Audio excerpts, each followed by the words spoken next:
Wait, Jesus I just Christ. got that reference, Jake. What are you trying to say? We definitely cheated. You know, I'm surgical with this shit, Jake. I just caught myself watching Training Day the other day, and I was You like like, that movie? damn, Denzel is really a piece of shit. Like, greatest actor of all time, man. That nigga made me really dislike him. Hey, Why man. did you do this to that white kid? Like, why'd you do this white kid like this, man? This is fucked up.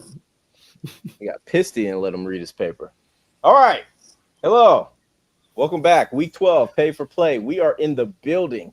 It is your boy, Roddy404. Please follow me at Roddy404 on X. Go ahead and follow us right here at Pay for Play on X. Make sure you see that ticker at the bottom. Subscribe to Daily Bread Network. We got Sam, we got Sosa, we got Jake, we got the OGs in the building. I'll start with Jake. He took a hiatus. It's holiday season. Things are busy around the Jake household. How you feeling, man? Good. Feeling great. Michigan off a bye week.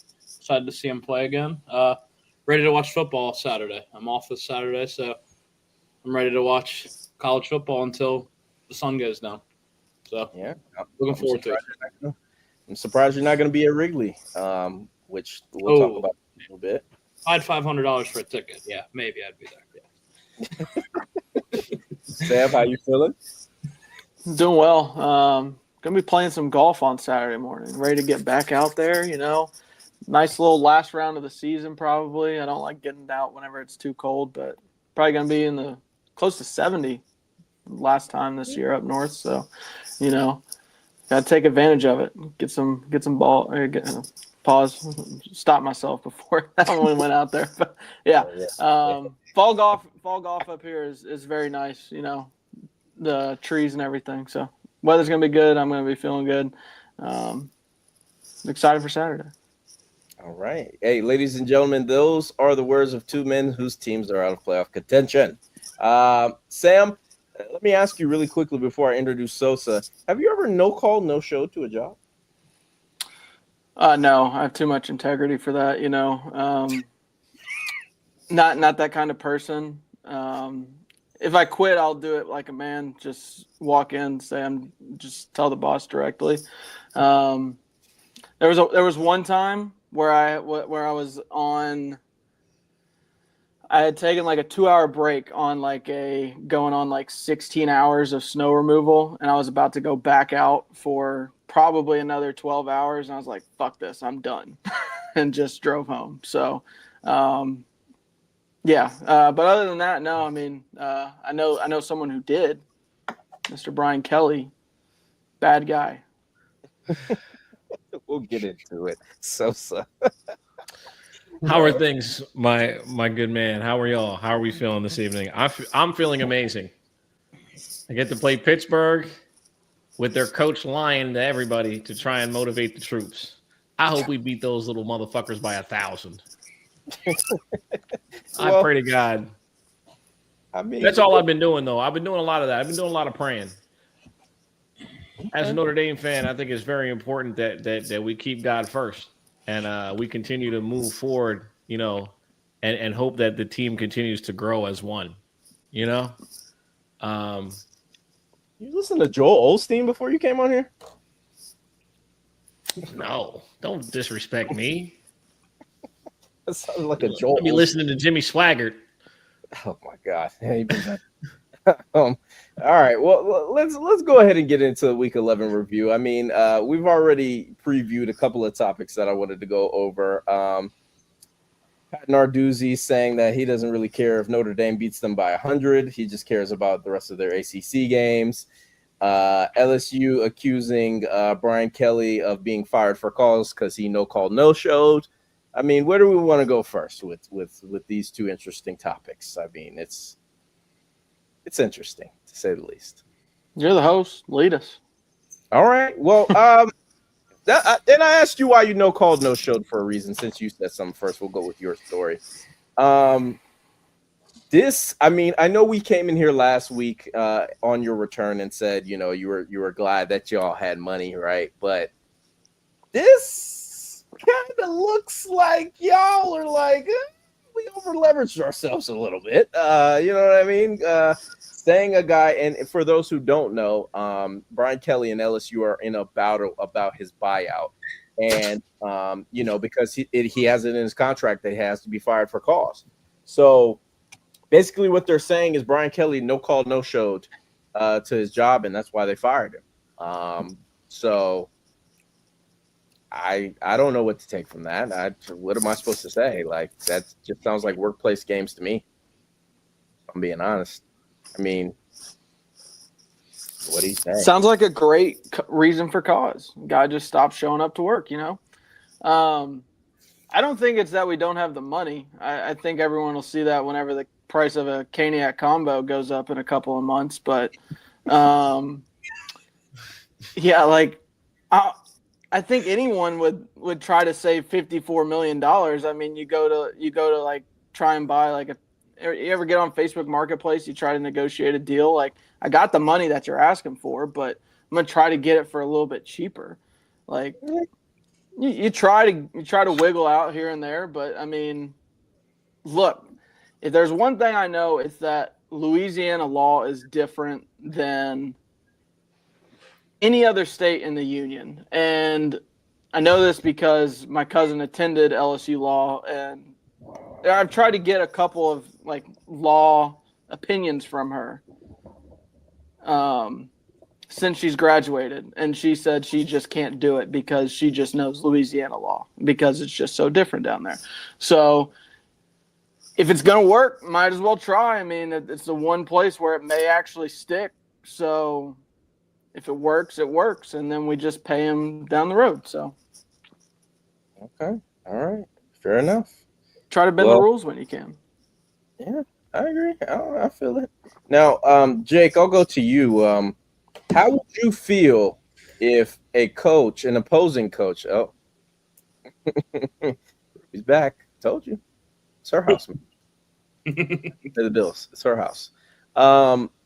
Jake, how would you feel if the opposing coach, like if Northwestern's coach came out and said, and obviously it's a conference game, but let's do hypotheticals.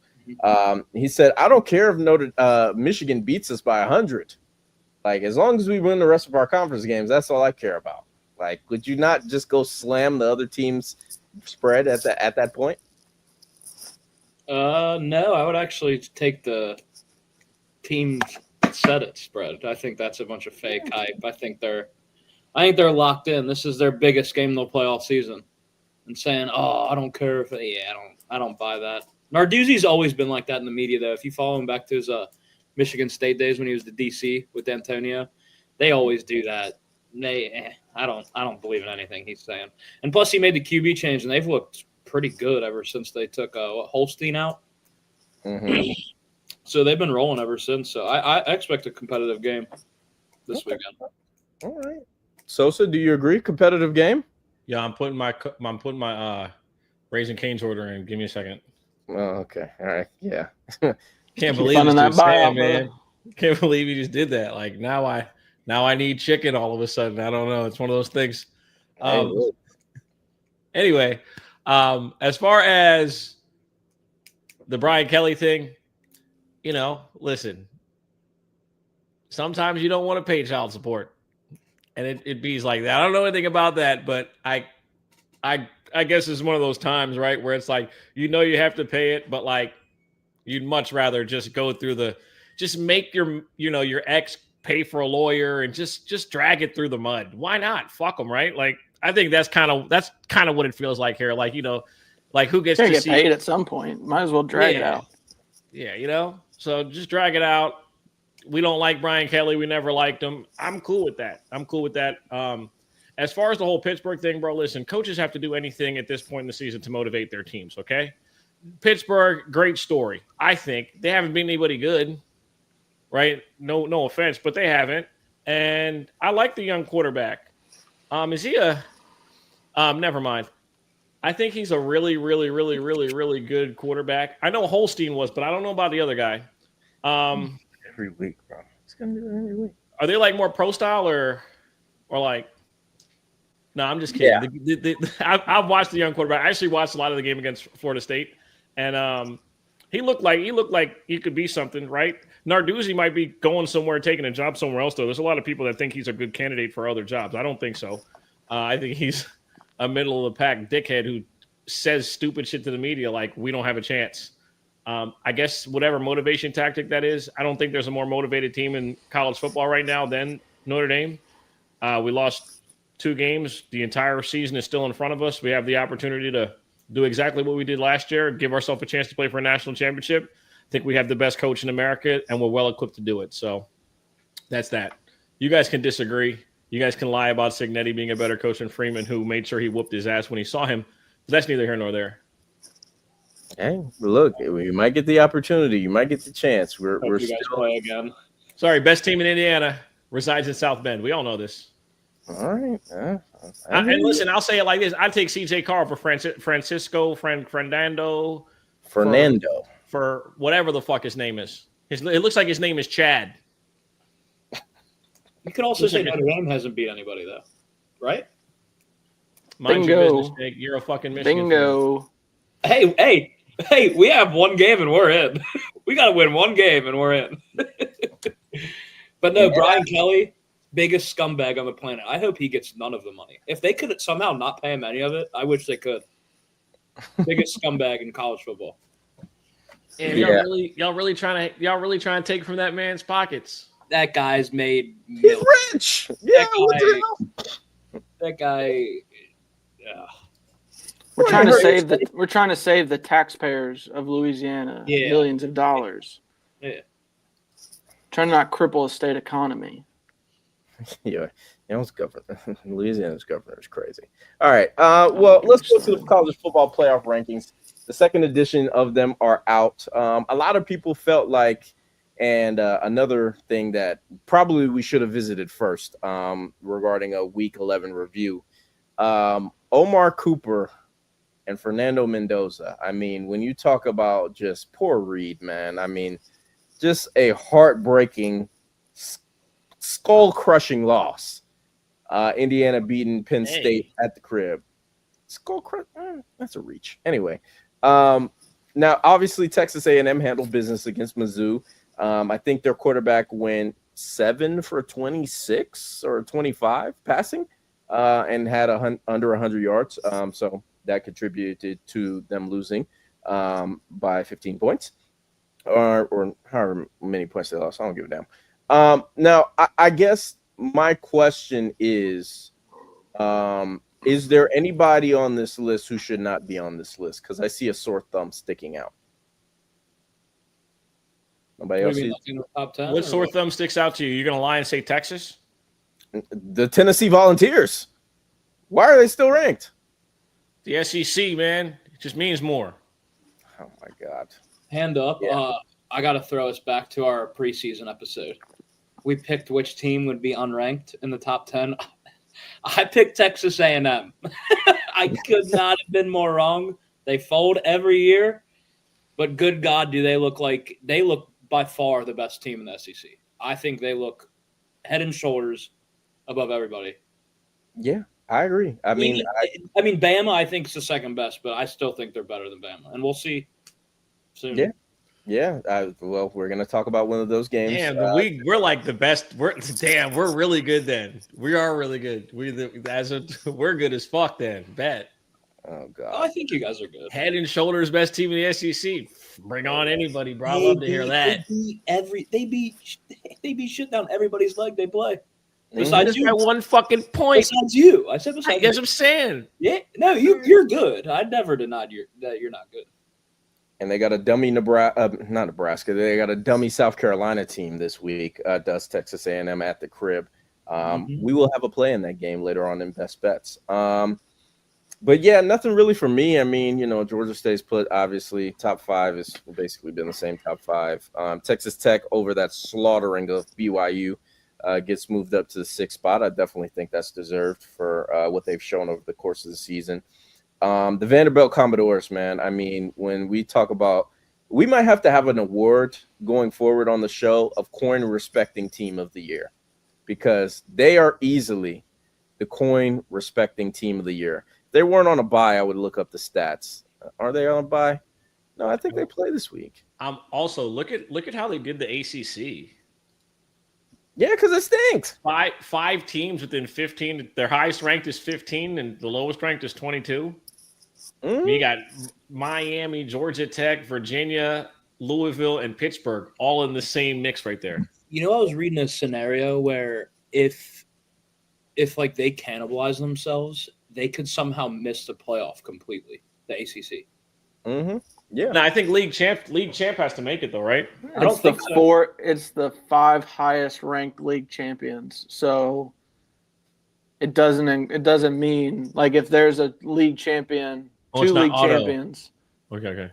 That are like AAC and whoever else is, who would be the other one? It would have to be like it's like JMU or something, and it'd be like JMU in the American Conference if the 2 highest ranked champions are higher than the ACC. Whoever makes it from the ACC is going to get blown out. Georgia Tech being lower ranked than being ranked behind Miami is so disrespectful. Yeah. It's like so disrespectful. I agree. I don't get that. I'm like glad. How? I mean, when you lose to NC State, that's what happens, man. I don't know. But yeah, I don't see nothing too crazy on here. I just wanted to bring that up for S's and G's. Anything else on week 11 that I had missed? I mean, Indiana obviously played the game of the year. We don't have to talk about Mississippi State and Georgia. I mean, that was a bloodbath. We cashed on that. I had the gambling day of my life on Saturday. I think I went like 14-2. And I hit Sam Houston, their first win, plus 850, baby. Let's go. But yeah, anything else from week 11? I'll do a little like behind the scenes. Sosa was definitely ahead of us on the stream or I don't think he streams the games, but he was definitely ahead of us on the IU Penn State game. And I 100% thought he was fucking with us because he had like what a touchdown 15 seconds before the snap even got put in play. And I thought he was fucking with us, and I was just sitting there waiting for something bad to happen, and then the Omar Cooper play happens. And yeah, it was a hell of a game, hell of a catch. Bro, that might have been, I'm not going to lie, that might have been the greatest catch I've ever seen. It's like he literally defied gravity. We haven't talked about that. I don't feel like I've spoken with too many people enough about this shit. Like, that was one of the greatest catches you will ever fucking see in your life. His momentum is sending him the complete opposite way, and he gets the left foot down before the right one touches. There's like a angle where it looks like the Penn State's DB's leg kicks the left foot, and it makes it like stay up in the air just a little bit longer. And I mean, the whole foot was in bounds. I think there was grass between the out of bounds line and the heel. And I mean, it was people saying like, "Oh, it's 3-5 Penn State." You guys are losers. Like, you are losers. Saying, dude, 2-minute drill to win the game in Happy Valley. No timeouts. Yeah, that's impressive. I don't care how bad Penn State was. And the catch to get him to that spot by the in the red zone was incredible. Yeah. Listen, and as a fan of 2 quarterbacks that wore 9 uniforms that made mistakes, but they made so many big plays that we forgot about the mistakes they made. Mendoza, bro, 3 straight games, a fourth quarter interception. No one's talking about that. I know games out of reach, whatever. People can make up dialogue and narratives, right? I don't think it's 3 straight. I think it's 3 roads. 3 straight road games. 3 road games in a row through a fourth quarter pick. No, because he didn't do it in Maryland. You sure? The week before. I don't know how he caught that. Listen, whatever the statistic is, I don't know what it is, but the 3 fourth quarter interceptions. He did against Iowa, Oregon, and Penn State. But those weren't 3 consecutive. Okay, but those 3, right? So that's something to talk about. It's a talking point, right? Because we're going to talk about how he made all the plays and he did this. And there's nothing wrong with that. He makes the plays. He makes the plays that are required, right? But then we start talking about stuff like the Heisman Trophy, right? And I look at him and I look at Sand. They both have the same number of attempts. We're going to automatically penalize Sand because of who he's throwing the ball to, right? And how good his defense is, right? But the numbers are – I mean, Sand's got the same number of attempts. His completion percentage 10 points higher.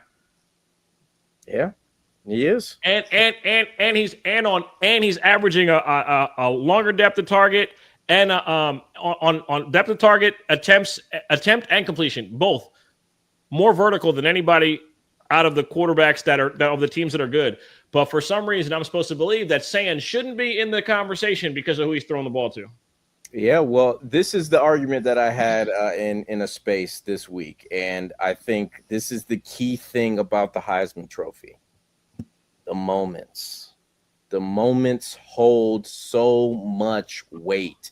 You can look at so many years on where this guy had better stats, that guy had better stats, this guy had more touchdowns, this guy had more catches. But the moments that you talk about all the time, and especially with the media, because we got to remember, the media is the people who are voting on this award. So they are going to be inclined to vote for a person they can write a better story on. You know, if you write a story on Julian saying, oh, man, he just really carved up Purdue.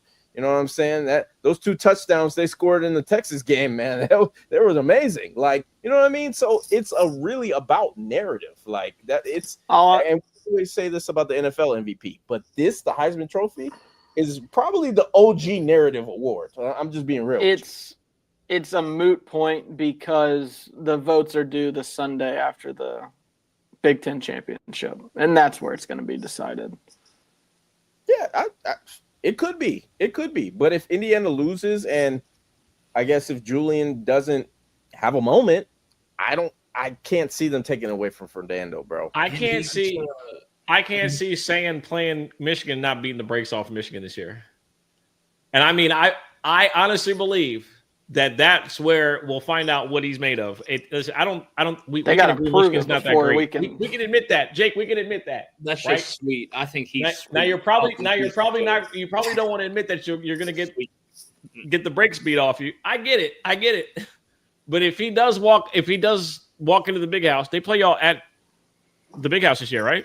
Yeah. Yeah. If he walks into the big house and puts it on y'all, you know what I'm saying, man. That was crazy. I know. Yeah. Wild. All right, you got me. My bad. Y'all got me. I look. My whole thing is if Julian, like, if they blow them out, if they blow Michigan out, if they blow Indiana out, like the writers are gonna be like, I mean, this is what's happened all year. They're not blowing. I don't think they'll blow Indiana out. I don't. Yeah, I don't think so. They can't run the ball. If you've watched it, they can't run the ball that well. They can't. I'm telling you. All right. We'll see. All right, man. We're almost 25 minutes in. Let's go ahead and get to the slate. We'll start with Sosa's team. The Notre Dame Fighting Irish are going on the road at Acrisure Stadium. I don't know how to say it. And we're not even good enough to get last. This is fucked up. Game day's there, but we got to go to talk about us first. Come on, they man. said Aaron Donald's suiting up for Pitt. This is messed up. No, They gave y'all pity. Yeah, they didn't want to go to Athens 3 times in 1 year, so they gave y'all pity. Anyway, Notre Dame is going to it's still Heinz Field to me, just like it's still Staples Center. Notre Dame laying 12 now. I think it opened at 10. I mean, I'll start with Sam on this one. Again, we already went over Pat Narduzzi's comments, but in terms of the actual football that's going to be played on the field, how do you feel about this matchup, and who do you think wins? Belt to ass. I don't care what Narduzzi says. I think he's serious. Like, he doesn't care if they get their shit kicked in. Like, I'm on Notre Dame minus 12.5. I don't really have to add much else. I think they're going to go in there. I think they're going to kick some ass and roll on, not playing it or not being able to beat any like real good team this year. Okay. All right. Fair enough. Jake, how you feel?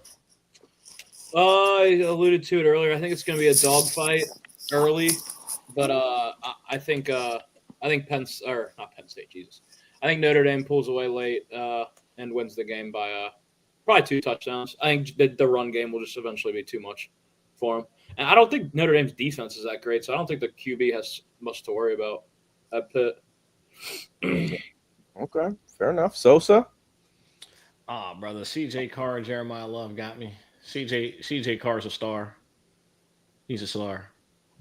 I'm ready to be okay. I'm okay with the quarterback situation at Notre Dame. I'm okay with it now. I think we got us one. He hasn't shown me any reason to doubt him. He's played lights out all year. In every game we've asked him to make plays, he's made plays.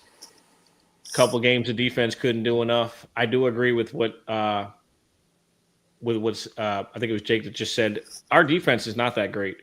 We also we were missing like 4 starters on defense last week against Navy. Not that we needed them, but we were missing people in the defensive trenches for sure. What's going on? Navy. Ooh. Hey, man. You got it. I'm not going to say anything, but I agree with everyone, man. You know, we're the better team here. We should beat the shit out of them. I think the game goes over, though. I think they can score 21. I think you score 21 to 27 points against us. I'm not going to lie to y'all. Their quarterbacks perform well. They're playing at home. That field is usually pretty fucking trash as well. It's one of the worst fields in America. I mean, you got high school football, then college football, and then people are wondering why Indianapolis struggled so bad. You put a turf team to go play on that fucking boxwood dirt that they have out there, and it's going to be a fucked up game.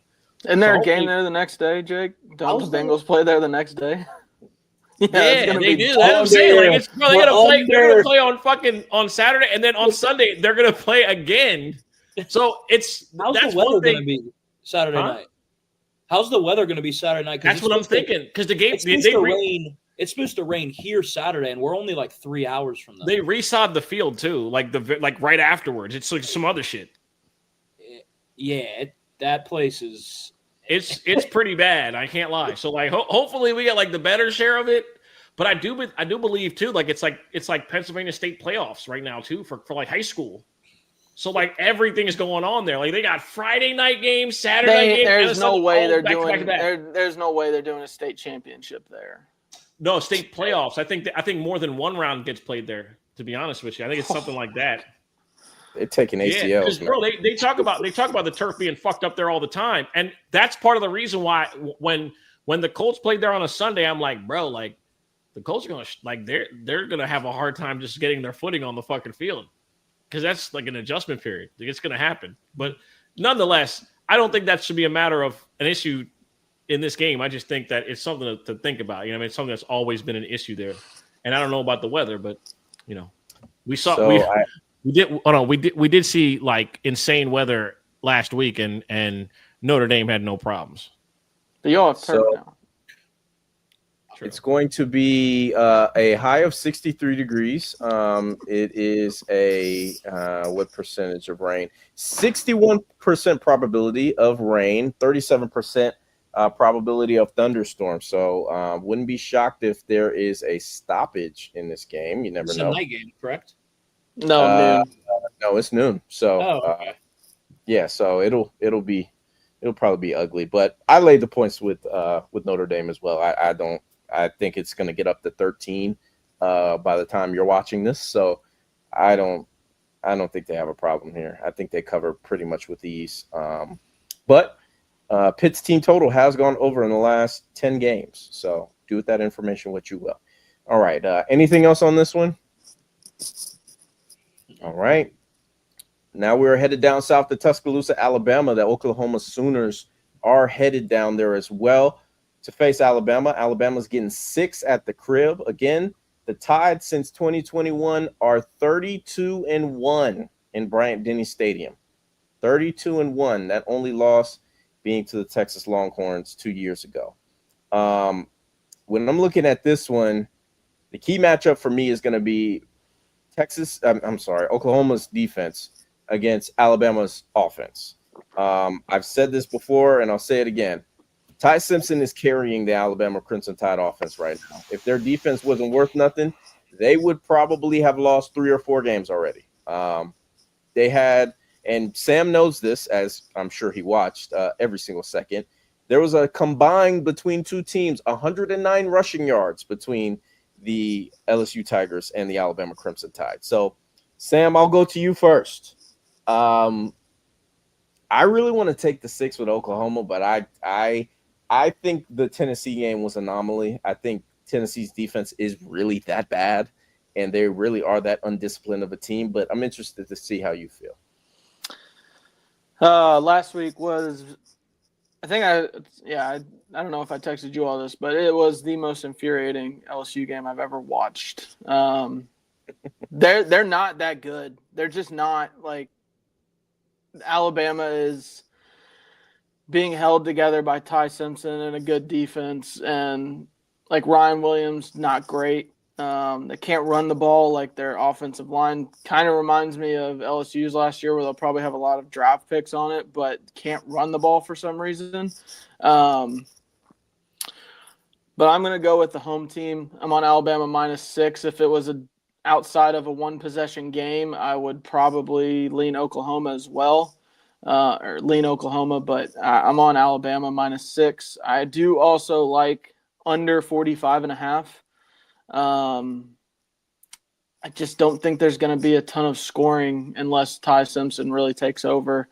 They can't run the ball. I think Oklahoma is going to struggle to move the ball and may get some takeaways, but opportunities were there for LSU to get back in the game last week, and there were some openings. They just didn't capitalize on them. But, yeah, I'm going to take Alabama -6 and the under, just kind of like a gut feel. I think Mateer's going to be hampered by this thumb injury all year. We saw it with Rourke at IU last year. It's the same injury. So I just don't think he's going to be able to be very effective throwing down the field on him. Yeah, man. I'm in agreement with you. Jake, we'll go to you first. How do you feel about this matchup? You thought the line was 10, by the way. Oh, the mute got him. It got him. I'm going to go with the Sooners in this one. We were talking about it before the show. I like the Sooners on the road. The line just doesn't make sense to me, so I'm going to take it. Does that say the spread's 5.5? Yeah, it's down to 5.5 now. And you know what that means. There you go. What that means. I mean, I told you about the Saints last week on Sunday. Sprinkle the money line. Take the spread. I think Oklahoma's defense is legit, and Bama can't run the ball. It's bad for Bama standards, at least under Saban. Obviously, this is DeBoer, but no, it's bad in general. It's not just Bama standards. Like, it's bad across the board. Yeah, I think LSU even outrushed them last week. Jam Miller's out, correct? Or no? No, he was back last week. He was back Yeah, last week. he's in. Yeah. And you guys did outrush him. Y'all had 59 yards to their 56. So there we go. Yeah, but I mean, I don't know, man, this game is probably going to stink. It's going to be a defensive battle. That's what people say when games stink. Sosa, how you feeling about this one, though? Alabama wins the game. I don't know about the covering, but I mean, Kalen DeBoer's never lost at home. I don't see that changing this week. Oklahoma would have to walk. Oklahoma has been very impressive. That game against Tennessee, extremely impressive. If Oklahoma was to win this game, it would throw a complete wrench into the SEC. Let's be honest.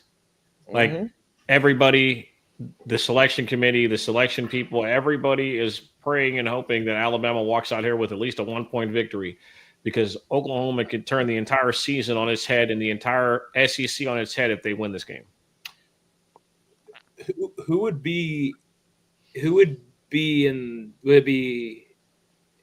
to the SEC title?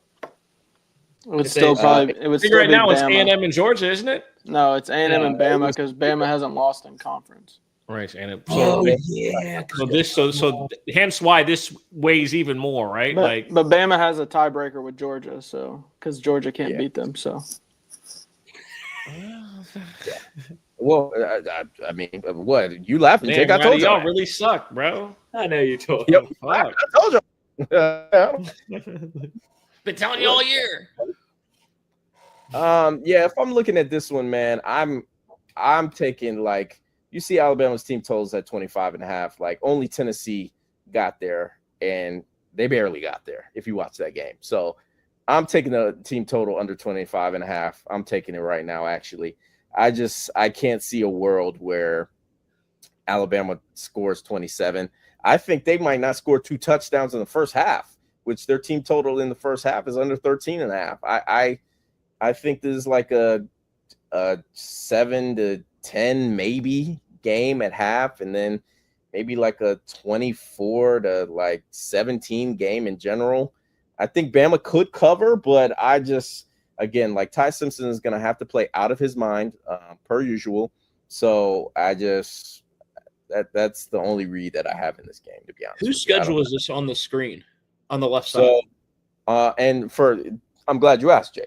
So this is Doink Sports. Hit them up. Doink, give us a promo. Come on, give us some money. All right. So on the left side here is going to be the point totals for Alabama. I'll filter it to this season. Dude. Second quarter team total, if you can get it. I mean, good God. They're scoring 2 touchdowns minimum in the second quarter. Yeah. Look, if you're looking at this year, yeah, they are. There are a second quarter team, especially I got it filtered at home. So, or just take the quarter total over. I mean, fuck.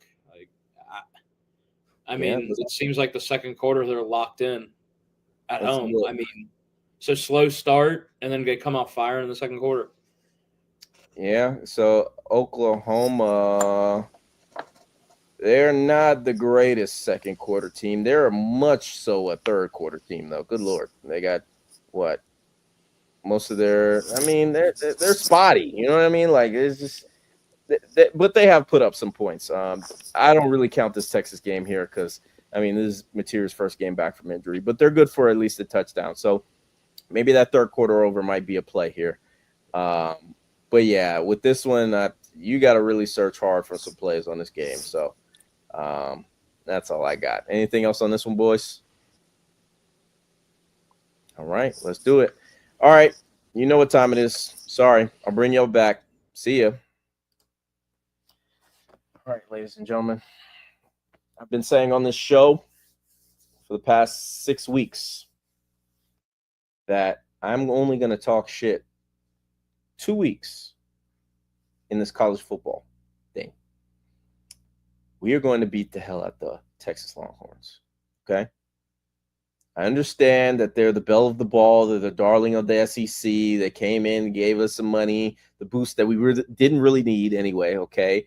The commissioner just gives them a full layup for their first 2 years in the conference. Okay? If Vandy didn't come out of nowhere, they would have played absolutely nobody up until now. All right? But it is what it is. We're going to be able to run the ball effectively more than you actually think. Go look at that Mississippi State game. Mississippi State was able to move the ball on them, and so was Kentucky. So that run defense and that whole, they're the vaunted, 85 Bears shit, I'm not hearing it. I don't care, all right? We're gonna wanna, all right? We're going to go Oscar Delp, okay? And we're going to go Georgia team total. And the number's moving up, so I think the over might hit as well, too, all right? Arch Manning is going to be in a blender. We're going to send blitz packages at his young ass that he ain't never seen before. All right? That's all I got to say. All right. Sorry about that. We'll start with you, Jake. How you feeling about this matchup? Georgia Bulldogs hosting the Texas Longhorns this week. What did you say the spread was for this one? This one, it got down to 5.5, and now it's back up to 6.5. See, this is where I like Georgia. I love Georgia. I love betting on Georgia. I love it. I don't know why, but I've loved it this season. And they make things interesting in the first quarter. You're like, what the hell's going on? And then it's just like against Mississippi State. It was, 7-0? Mississippi State? And then it was just task from there. It was just the game was over after that. So, yeah, I like the Bulldogs at home -6.5. I think they'll be able to wear down Texas. I know Georgia's defense isn't like great this year, but I don't know if I trust Arch in that environment, man. I don't. No. So I'm gonna go with the Bulldogs 6.5 and the under 49.5. All right, all right. Sam, how you feeling? Kind of the same. I got Georgia -6.5 as well. Thing I'll be looking for is if Georgia can get home. Not doing the best getting home to quarterbacks this year, but Texas offensive line is really struggling. The games that they've lost, they have been really close. They've given up a lot of sacks and hurries. So, look, like you said, I think Georgia or Kirby's going to be and sending a lot of stuff that offensive line's way to kind of confuse them and confuse Arch. So I'll look for that. I think the offense will be moving perfectly fine. Tough environment to go into. So night game at Georgia, probably the toughest environment Arch has been to this year. But yeah, I like Georgia in the spot. Think knocks Texas out of playoff contention with a loss. So I would say. I'm on Georgia, not much else. Okay. All right. Sosa, do you you were boasting in Reed's space about Me the Texas Longhorns. money line Okay. plus 215. I do not believe in this Georgia team. I also believe that people have that this Texas team is much better than they were at the beginning of the year. The defense actually hasn't played as great as I would have liked them to as of recently. I'm not scared of Gunnar Henderson or Gunnar. I'm sorry, I said Gunnar Henderson. I'm sorry. He's actually great at baseball. Your quarterback's, somewhere in between. Listen, Georgia, outside of Zachariah Branch, nobody on that offense really scares me. I think this Texas defense is the best defensive unit outside of probably Alabama that they're going to face all year. If I'm wrong, please tell me. I think as far as a talent base, they're really, really good. Mm-hmm. Yep. I think that they'll be able to give Gunnar issues. I think that Gunnar wants to be a runner. I think that's part of his game. I think that Texas will game plan for his mobility relatively well. And I think Texas can walk out of here with a win. They're still ranked top 10 for a reason. The defense is really good. Arch is much better now than he was at the beginning of the year. The tape proves it. Go look. I'm not lying. I think it's a big game for Sarkisian. I think that they can win the game. I think Texas. I'm taking Texas with the points, and I'm going to put something on their money line. No offense, Roddy, but y'all have you can be honest. Your team has not been very impressive, especially to start games. I think that we give Sarkisian a lot of shit because he'd be running a lot of screens and shit, and a lot of the same shit over and over and over, which we get, right, because that's him. But I think Texas has just been a forgotten team. They've lost a couple of games. They haven't played their best brand of ball, but I think I like them in this situation. Mm-hmm. Right. I do. Is their defense like? I mean, I watched Texas twice. Like they went to overtime with the 2 scrubs, right? Mm-hmm. Yeah. Didn't they give up points in that Mississippi State game? Yeah. Yeah. Uh-huh. Yeah. They did. Yeah, he did. They both scored. I hear you, but I feel like they are forgotten for sure. But I think it's for a reason. I don't think they've played well at all. Hey, listen, I like this. Outside of the Oklahoma game, they did play well in that game. Yeah, I mean, bro, listen, beating Florida by 4 points does not impress me. It doesn't impress me. I'm sorry to break the news to you. They lost by a field goal to Alabama. I think that Texas can do. I think that Texas defense can do the exact same thing Alabama did. Is it more impressive than losing to them? Well, they're not gonna lose. Texas ain't gonna lose. They're gonna beat y'all. Okay. All right. Cool. Anyway, I hate it. They're gonna beat y'all. Okay. All right. You pull up Zachariah yet? Yeah. No. I mean, I don't like Zach. This is the guy. Oh yeah, that's his name, Jake. That's his name, brother. You weren't here last week. You missed the memo. Called him Zachariah. Okay. Yeah, man, that's his name. All right. Let's see. We're gonna filter one Oscar Delps targets, and again, y'all got to get on Doink, man. I'm telling you, it's a great. Other than, and let's go to this season. That's your man.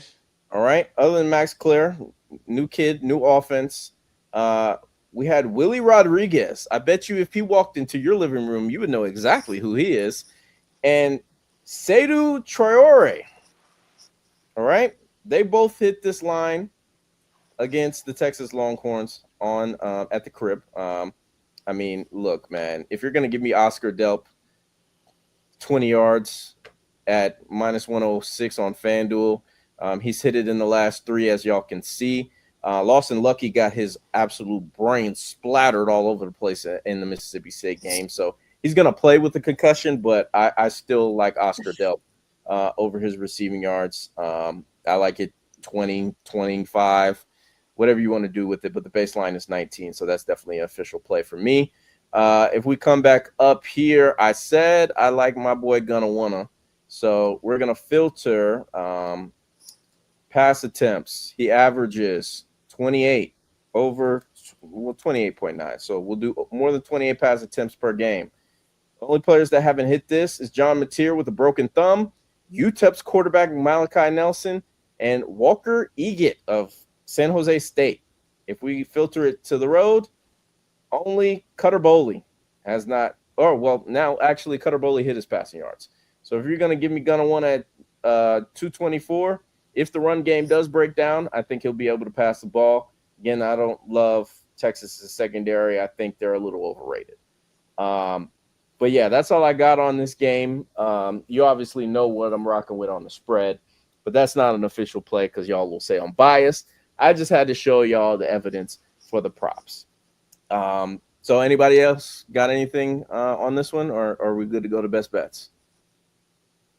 Saying the kid's playing with a concussion is kind of crazy. I mean, look, he got cleared. I don't know what the protocol is, but he got cleared. But he fell asleep. He got a hospital ball right too. He fell asleep on the field. So hopefully he's awake. All right, let's do it. Best bets. Who wants to start? I got 7 bets this week. That's wow. Okay. My biggest. I'm firing missiles this week because I think it's a good week. I like the slate. I think the slate's pretty good, especially, and we're going to go all ranked games too. I'm betting all ranked games or games at least with a team that's ranked in it. Give me Clemson on the money line against Louisville. Clemson, I think, is more talented than Cal. I think Louisville. Can't give that pick. Huh? So you can't give that pick. It's on Friday. Technically. Oh my God. I love that too. Come on, man. I can't believe you guys are doing me like this. All right. We record on Thursday. Forgive me. All right. Fucking guys. Okay, so I have a 6-pack of plays. Let's start again. Okay. These are all that I bet. Well, people will know if you're 1-0 or just well, I'm 1-0 already because Clemson has already beaten Louisville. I'm clairvoyant. I knew it was gonna happen. And then the rest, listen, give me Notre Dame minus 12.5. Give me Cincinnati minus 6.5 at the crib against Arizona. Arizona is not good. Arizona, their biggest moment of the season was beating fucking Colorado. Give me them going on the road against Cincinnati to get smacked the fuck up. I think Sorsby's probably the most underrated player in the whole mix. I think Indiana exercises some demons after a really bad showing last week. Give me the Indiana Hoosiers to cover the 29.5. I also like the bounce back, or not the bounce back, but the continuation of good play. I don't think UCF can do anything with Texas Tech. I think Texas Tech beats them somewhere along the lines of like 48-10, something like that. Give me Bama at the crib, like Venables. I don't give a fuck if the line is 5.5 or 6.5. I like Venables and everything. I don't think Mateer is good enough to go on the road, and then I'm going to lean on the fact that I believe that at the end of the day, Alabama's got the best team and quarterback in the SEC. Just my opinion. I know you guys. You people keep telling me about Texas A&M. I don't think Texas A&M is that good. They keep winning, and that's all that matters. But I also don't think Indiana's that good. That's just me. Might be disrespectful. What was that? So it's because you're a hater. That might be true too, but nonetheless, I feel like I'm right. Final play of the week is going to be the over in the TCU BYU game. I think BYU thinks they still have a chance to do everything they want to do. They've only lost one time. They go back home against a TCU team that they should beat, but they probably will give up some points to. I like the over 51.5. Those are my plays for the week, and that's all I'm rolling with. What are you fellas on? All right. Who's next? I'll go ahead and go. I already gave out Notre Dame minus 12.5, Bama OU under 45.5, Bama minus 6, and Georgia minus 6.5. Some ugly ones, but I'll start with some ugly ones in this card. But I'll start with some ranked teams. Texas A&M minus 19.5 against a dead South Carolina team.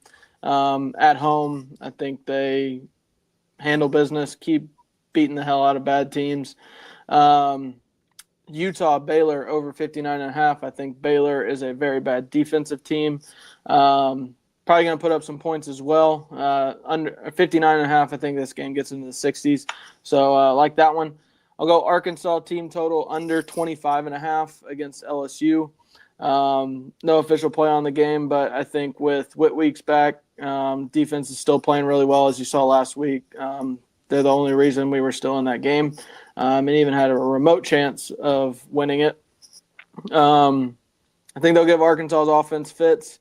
I have no faith in LSU to actually score points against a Power 5 team or Power 4 team, so don't like really any total in that game. Would lean under, but I'm going to take Arkansas team total under. Now for the ugly ones, Mizzou and Mississippi State over 51.5. Both teams putting up points. I think their offenses can move the ball. I think Mississippi State's just a frisky team outside of when they've played Georgia. I think there will be a lot of points, a lot of back and forth. And then I'll finish it out. Tennessee team total over 50.5. We know that they beat the shit out of bad teams. Don't trust the defense to cover a 40-point spread, but I do think their offense will get to around 50 points. I mean, Heupel puts up 50 to 60, even 70 sometimes against these non-Power 4 teams that they play. So give me Tennessee team total over 50.5. All right. It's my turn. Or Jake, do you have anything? Yeah, I was just looking through them. I'm going to give 7 out. It's a big favorite weekend, actually, from what I'm looking at. It's A&M minus 18.5. Hammer it. They might win 55-0. Oof. It might get ugly. Michigan minus 11 in Wrigley off the bye. This is when they usually start to turn it on in these last 3 games of the year. I think that game also goes under the 42.5. USC belt to ass against Iowa. Iowa's heart ripped out of their chest and stomped on last week. They're done. Going out to the West Coast. Love USC minus 6.5. Same kind of thing with Michigan State, Penn State. I think Michigan State just got all those sanctions, all those wins taken away. I think they're going to come out and fight this weekend. I'm taking them plus 7.5 at home against Penn State. I think Penn State dead after last week. Bearcats minus 6 against Arizona at home. Washington minus 16.5 at home against Purdue. And then the next dog I have is Oklahoma plus 6 at Bama. All right. Fair enough. All right. Well, let us go to my card here. Let me pull up my phone. First parlay of the year. Just a little fun money. You know what I'm saying? Nothing crazy. Don't bet anything crazy on this. I'm telling you this right now. I got Mark Gronowski over a passing touchdown. He's had one in 5 straight games. USC has allowed one in 5 straight games. I got my boy Andrew Marsh from Northwestern. Jake, wide receiver ones are cooking y'all DBs, all right? I think no wide receiver has had less than 60 yards against y'all's DBs. So, and that's wide receiver ones, that being. So I got Andrew Marsh over 49.5 receiving yards. He is a Northwestern wide receiver. And I'm going to list all of the teams that have... Hold on. That's our wide receiver one. Oh, it is? Andrew Marsh? Okay. Yes. There we go. Andrew Marsh, Michigan. I feel even better. All right, cool. You gave out an Andrew Marsh play on here, right? Didn't you? Yeah. Yeah. Okay, my fault. He had Northwestern gear on. Hold on. What the fuck? Anyway. Do they have an Andrew Marsh? I don't know. Fuck the parlay. Forget I even said that. Never mind. Let's scrap that whole segment of the show and let's start over. All right, these are my plays. For real. I'm going to name all of the teams that have scored less than 10 points against the Tennessee Volunteers. Those are the teams. So give me New Mexico State's team total over 9.5. You call me crazy until it hits. I already gave you Gunnar Stockton over 224 passing yards. Give me Kansas State's team total over 34.5. It's only so many more times we can bet on Oklahoma State getting smacked the fuck up. So we're going to take that as we come. You already know who I'm rocking with on the spread in the Georgia and Texas game. That's hypothetical. I got Oscar Delps receiving yards at 16.5. It's went up to 19. You know what that means. Go ahead and get that if you're not on that. And then I'm rocking with Notre Dame. They're minus 11.5. You can take them to 12. You can take them to 13. I think they whoop Pitt's ass. All right. That is the show for today. Please, please, please, again, make sure to follow us at the Daily Bread Network. Please make sure to follow us at Pay for Play. Like the video. Don't give us a heart. Give us a thumbs up. That's what gets us going. And again, if you love the content, follow the boys on X at DumbBrainPicks, at JB_353, at Sosa Picks, at Roddy404. We will be back. We got 2 more weeks after next week, and then we're in the conference championship week, and then we're in the playoff week 2 weeks after that. So feeling great. We're feeling good. We're on the move. Ain't no stopping us now. We'll see y'all next week. Peace. Peace.